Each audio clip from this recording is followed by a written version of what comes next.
Do. First of all, it is morally bankrupt, I'm sorry to use those terms, to blame Israel for the lack of peace in the Middle East.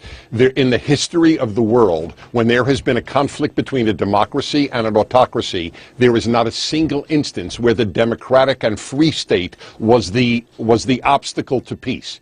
There isn't. This would be the unique exception in human history that the free people wanted war and the autocracy wanted peace. It is morally sick to blame Israel for the lack of peace in the Middle East. Yeah, in the West Bank, that's what needs to be stated. The nations that represent Islam, specifically the Palestinian Authority, the United Nations representative to the UN for the PA, is a man by the name of Mansour.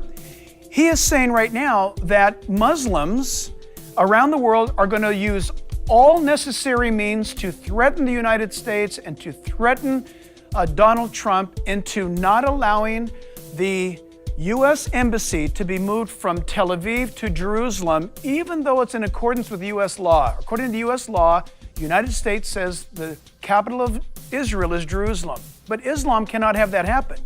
If you know anything about Islam, as long as Israel exists, then Islam cannot conquer the world.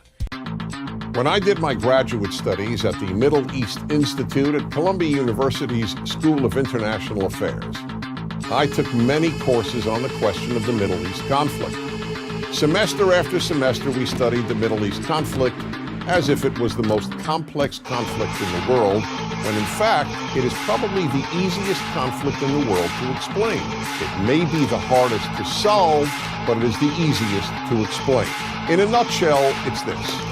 One side wants the other side dead. Occupation of other people's land by the Israelis. Meanwhile, Palestinian radio, television, and school curricula remain filled with glorification of terrorists, demonization of Jews, and the daily repeated message that Israel should cease to exist.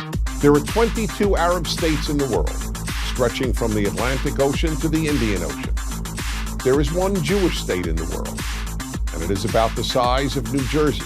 In fact, tiny El Salvador is larger than Israel. It is as far as 14 miles wide and so many miles long.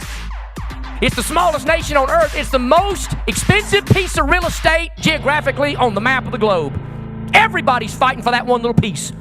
It's the gateway to the entirety of the world. And God put a bunch of Jews.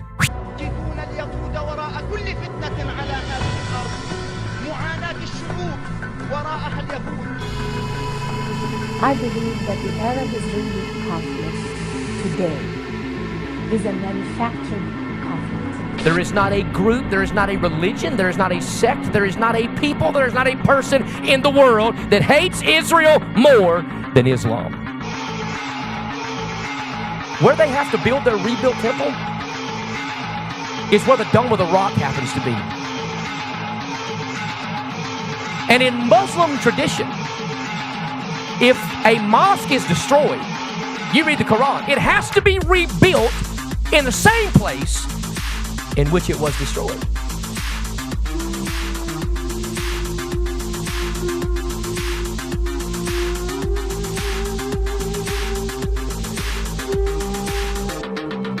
The prophet Ezekiel tells us in Ezekiel 20, beginning in verse 33, where we read about God promising to restore Israel to her land. There we read, "As I live, declares the Lord God, surely with a mighty hand and with an outstretched arm and with wrath poured out, I shall be king over you.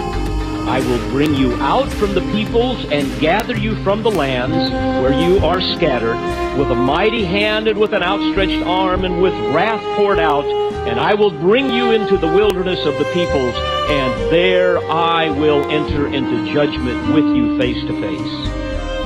And we know, as we read the prophetic literature, that's going to happen. Who would have believed that out of the ash heap of the Holocaust, you would now be able to witness the miracle of an Israeli state that began in 1948. And again, today they're returning to Israel by the thousands. Dear friends, keep your eye on Israel.